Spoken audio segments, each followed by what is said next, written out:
Hello everybody and welcome. Raindrops are beginning to fall. I just wanted to update you on the latest here. I've had the firing in the kiln, and I've opened the kiln, and so let's dig in, have a look, see what there is. I've already been tinkering around with it a bit, of course, so it's not completely untouched. As I'm sure you'll understand, my impatience got the better of me. So, but there is a part of the bottom that I need to get out. So let's get that out together. Swinging the kiln. I'm getting my words muddled up. Got kilns on the brain. Swinging the kiln, swinging the camera is what I mean to say. And let's just have a look at some of this work. I'd like to say a couple of things. One is that one of my burners during the firing, one of the burners, this one, for some reason started, the flame, instead of burning here on the end, started to track down and was burning in here. And I'm not quite sure why that is, whether it's partially blocked the jet or whatever, but I'm going to have to unscrew that and have a look at it, check it out.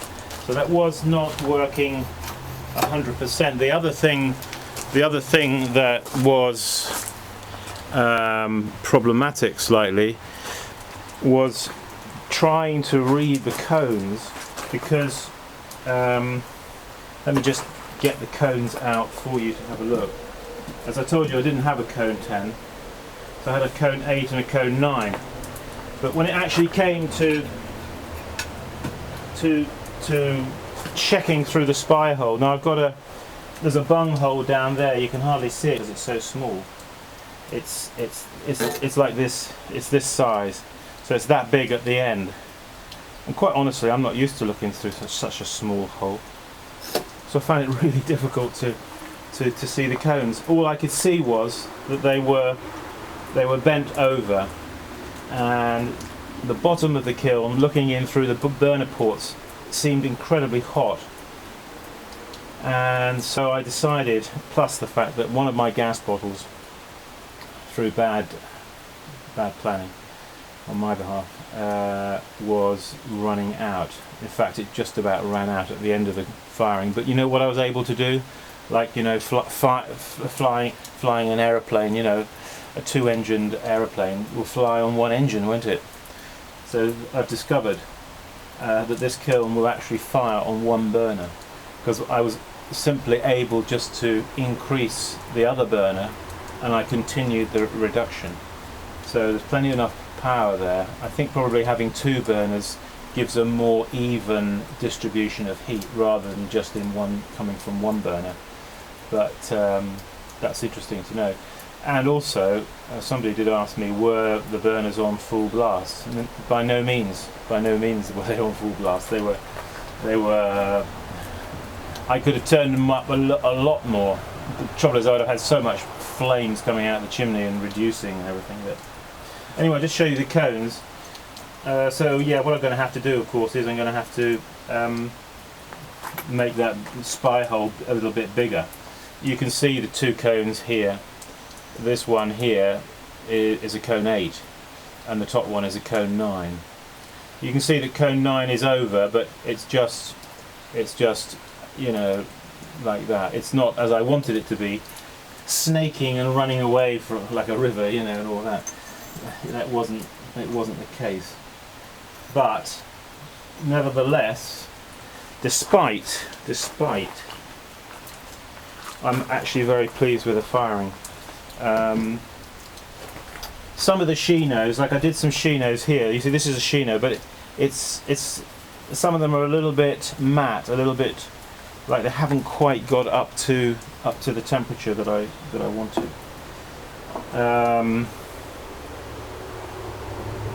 I did apply the glaze relatively thinly. I'm just going to show you a selection here. This is one, you see, that I did, but this was on a different clay body than the other pots here. So it's come out much whiter. I think it had much less iron in it. At least that's my theory.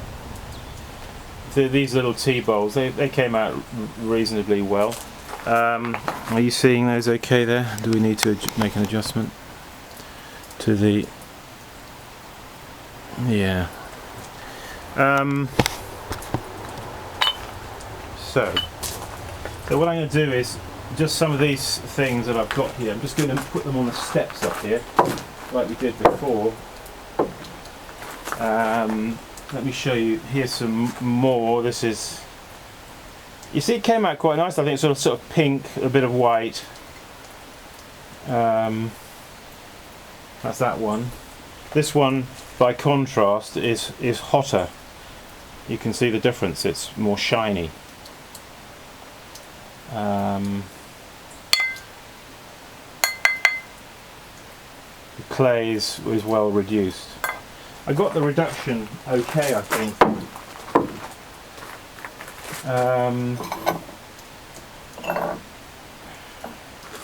More little tea bowls.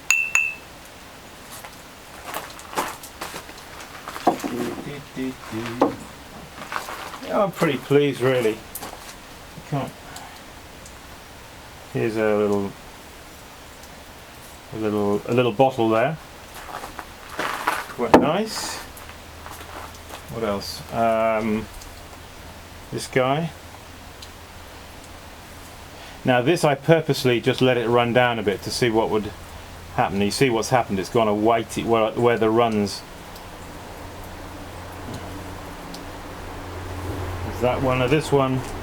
This bottle with the sprigs. Bit of carbon trapping here, I think.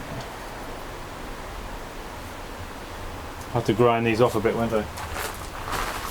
With my carborundum stone. What else? Oh yeah, this is a nice little bowl. Nice little fluted, small fluted Shino bowl. Yeah, I was pleased with that. And another bowl here. So those guys. What else? GP bowls here with Shino. And more GP bowls here. I did a finger swipe decoration in there. That's just done literally like this with the finger. As soon as you've glazed it while it's still wet, you have to be bold, go in there and just do it. Bit underfired there, to be honest. Then I had some that were just simple pale white glaze with narrow banded lines. They came out okay. In fact, I've still got some more of those here. Oh no, these are Shino. Those are Shino. Shino. Here's another one. This one is still stuck together. You'll notice the wood ash that I sprayed on to give it a little bit more of a toasty look. Otherwise they can look a bit drab. So you can use the handle of a hammer.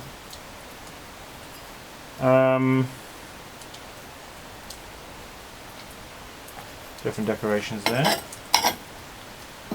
little bottle. Another bottle here. This one is, as you can see, got quite a bit of carbon trapping, I think, here.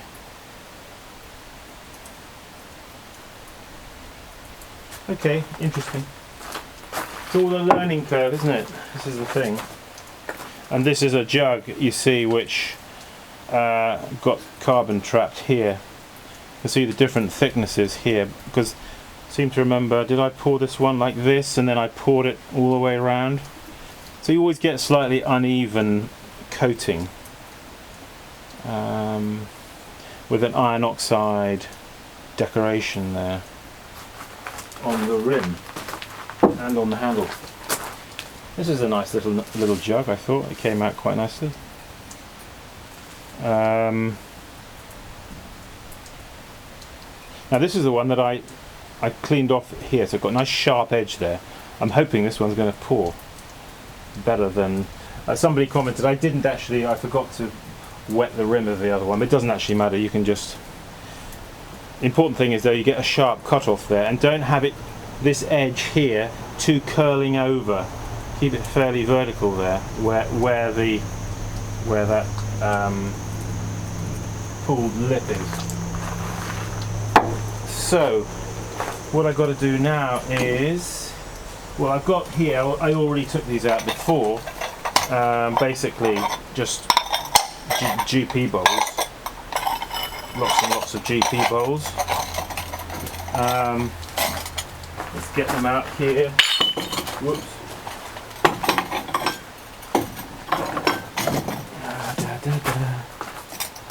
Get all this stuff here on the steps. So I've got another shelf here. Now when you're going to lift a shelf out of a kiln, you may find the props underneath are stuck to the shelf, okay? So don't just lift the shelf straight out. Rock the shelf like this a little bit. Jiggle it, you know what I mean? And then lift it out. Okay. Well, what I want you to see is the inside of the kiln right now. I just want you to see the... Let's get a bit of light down there on the subject.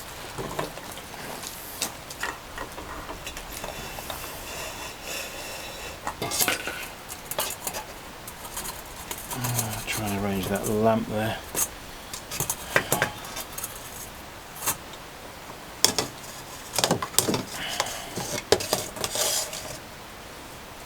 How about that?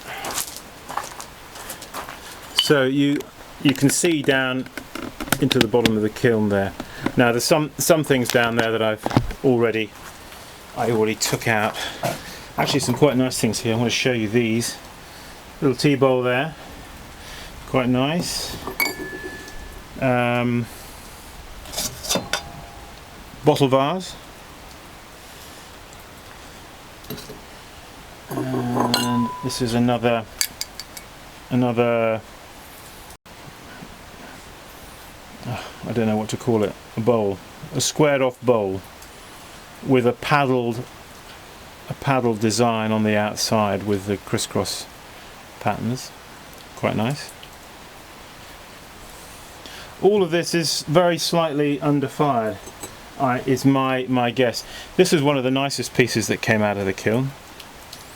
Hang on, let me just adjust the focus on the camera now. Yeah, this is one of the nicest pieces that came out of the kiln. I don't know if you agree with me, but I think so. What I call that was paddled with a piece of wood that had been drilled to different depths. So it had lots of different size holes in it. It looks rather good though, doesn't it? I always think it looks like the moon. Craters of the moon. Alright, so that's that. What else? Yeah, well, numerous GP bowls of course down here. I wanted to show you, you can see how these pots are stacked here. You can pretty much, you see that's one piece now. I've got to separate that with my trusty hammer.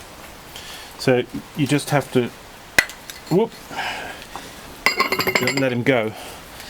The trouble is, you see, I'm trying to demonstrate. Always use a wooden implement when you do this, by the way. Okay, GPs. Not bad.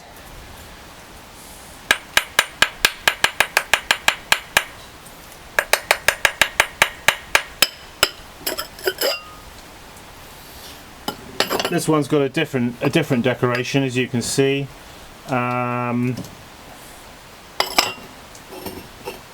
Let's just release these.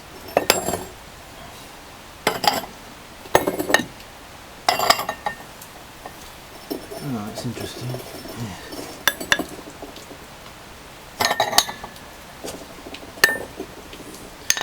Quite nice, you know, with no decoration at all, just simple. You know, sometimes we try to be too clever, don't we? Over decorating, and you turn a utilitarian piece into an artistic monstrosity by over decorating it, and you know, and you're just making for yourself extra work sometimes, and it isn't necessary. Pure and simple. But then again, variety is the spice of life. So you have to provide a little of everything for your customers, don't you?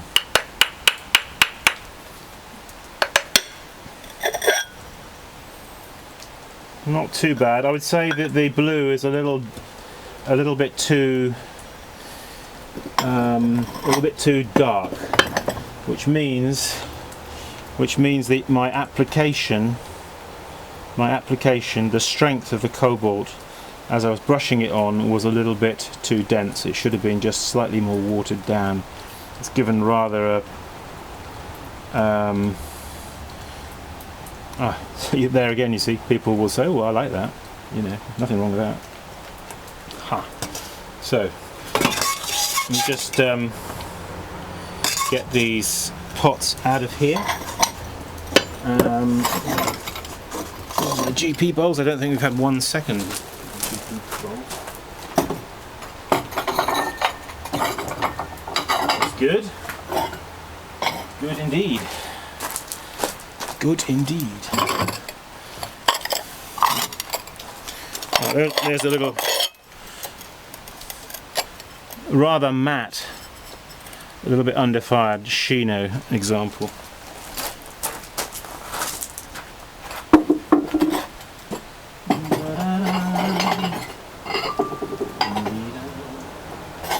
Well, not bad for a first firing, I think. Not bad. Have to be thankful, don't you?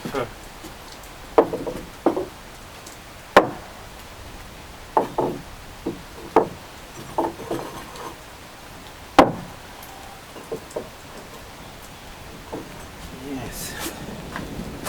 Oh, thunder, thunder. In fact, it is now beginning to rain. La, la, la, la. Okay, I'm just going to bring the camera out here just so you can see these pots more in the daylight. I was hoping it was going to be a little bit more sunny.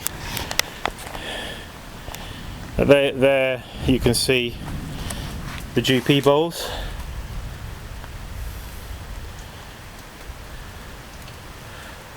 All right.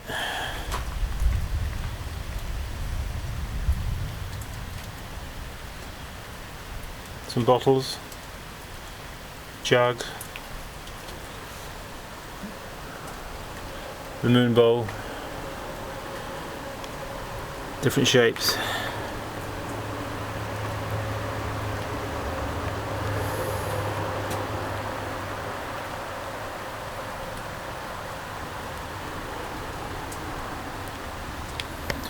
Okay, well, I think all told,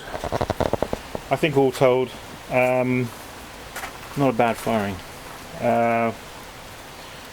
Always, you see, every kiln, unless it's an electric kiln, I mean, electric kilns don't take that much getting to know, because they're fairly kind of inert atmosphere within the kiln. Whereas a gas kiln is much more of an alive, living atmosphere, if you know what I mean, within the kiln, which is variable, you know, and you can control with the amount of air and gas going in, creating the oxidizing or reducing atmosphere, whatever it is that you require. So, but these kind of kilns, you have to kind of get to know them, you know, they're a little bit more quirky. But as you can see, you can get some, I think, much more interesting results. I'm certainly going to be doing a lot more work with the Shino, and you know, looking at those pots there, I'm thinking, oh, a really nice celadon would look good there, a nice sort of jade green celadon piece. Alright, well, as usual, Simon Leach here saying, keep practicing. And I encourage you, have a go with this kiln, because this kiln I'm excited about because it works, and those weed burners certainly do work. I really do though need to, next time, instead of just having 2 cylinders, you really need to have at least another spare in backup. You'd have thought after 30 years potting that I would have learnt that lesson, wouldn't you? Okay, see you around, bye bye.